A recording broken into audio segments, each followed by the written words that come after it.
Nandito ako ngayon sa isang fine dining restaurant dahil ang video na to ay dedicated para sa mga nasa hospitality industry. Lalo na yung mga estudyante at yung mga nagbabalak na magtrabaho dito sa cruise ship. And for today's vlog ay mapapanood natin ang actual demonstration ng Geridon service. Buongiorno. Welcome to Restaurant Bella Vista. My name is Steve. I will be your chef de rang. For your lunch appetizer, we have carpaccio di manzo. Here we have the salmon roll with the ricotta cheese and yogurt cream inside.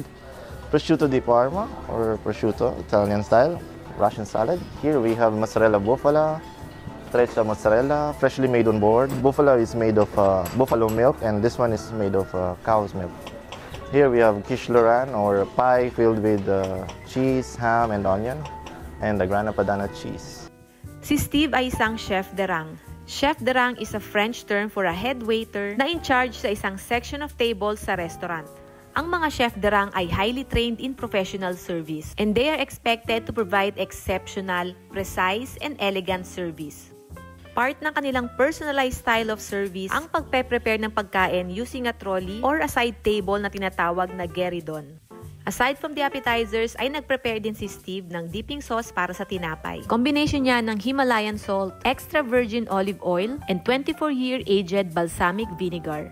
After may serve ng appetizers ay saka pa lang ako binigyan ng menu. Pero sabi ko itabi nyo na yan dahil ang gusto kong iserve nyo ay lahat ng merong trolley service. Papahirapan natin ang chef de rang for today's video. Na-excite pa nga ako dito sa next course dahil may mga almires pa. Ang isi-serve kasi ni Steve ay trofie al pesto. So ang akala ko ay gagawa siya ng pesto sauce from scratch at magdidikdik ng mga sangkap. Yun pala ay mimix niya lang ang sauce sa pasta.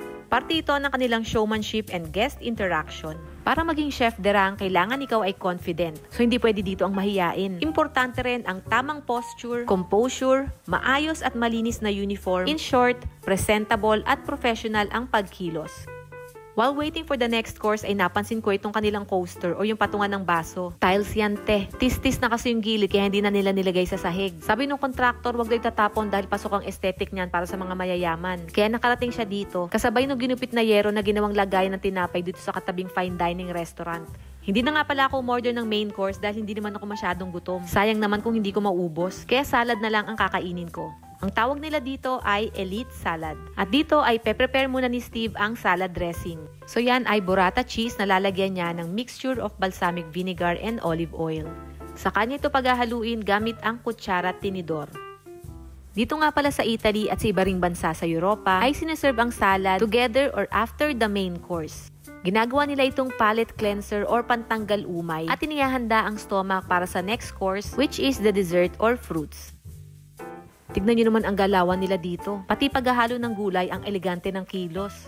After mamix ng salad ay nilagyan niya ulit ito ng isang pirasong burrata cheese at naglalagay din siya ng pane carasau. Ito ay manipis at malutong na flatbread na nag-originate sa Sardinia, Italy.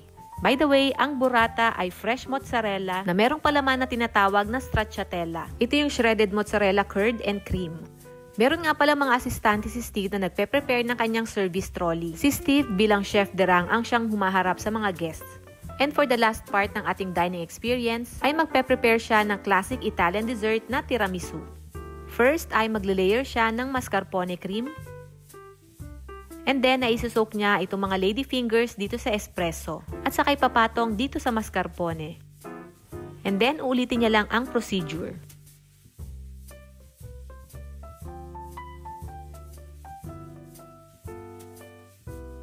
For the toppings ay nagbudbud naman siya ng cocoa powder at naglagay ng 3 pirasong coffee beans pampaswerte daw according sa feng shui. Charis. And that's it for today. Sana may natutunan kayo sa video. Thank you for watching. Ciao!